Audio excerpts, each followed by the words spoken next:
Today we are going to trade with only one indicator. It is Commodity Channel Index, or commonly known as CCI. We use this indicator to make an expert advisor, and then we backtest that expert advisor for 1 year. This is the easiest method to test an indicator without risking capital. Using backtesting, we can save a lot of time. Let's get started. Welcome to the Trading Programmer. CCI shows the difference between the current price and the historical average price. If the CCI value is above the plus 100, that means the current value is much higher than the historical average value.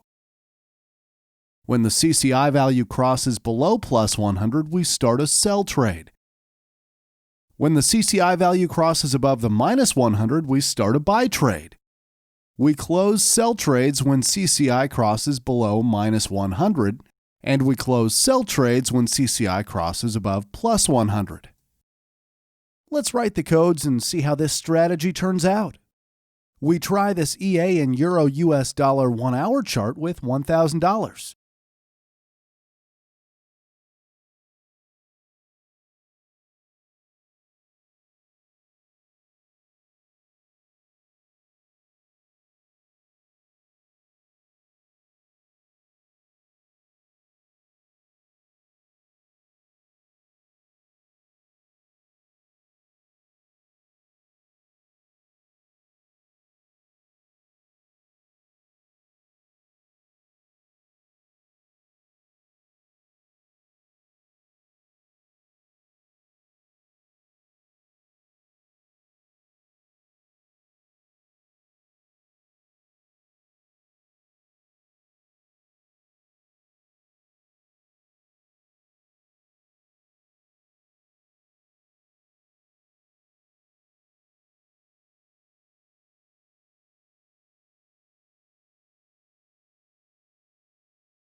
We don't want continuous trades, so we are going to change our closing condition to take profit and stop loss. Now let's optimize all the values, including take profit and stop loss. We optimize our values for 5 years, from 2014 to 2019. Then we use those optimized values to trade from 2019 to 2020. These are the optimized values for the 5-year period. Now let's see the results for a 1-year period.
Now you can decide how good this indicator performs just by itself. Check out our RSI EA and MACD EA videos. If you want to download this expert advisor, we will link it down below. Please subscribe and click on the bell icon to be notified about similar videos. Please leave a like to support the channel. Comment what indicator you want us to automate next. Thanks for watching.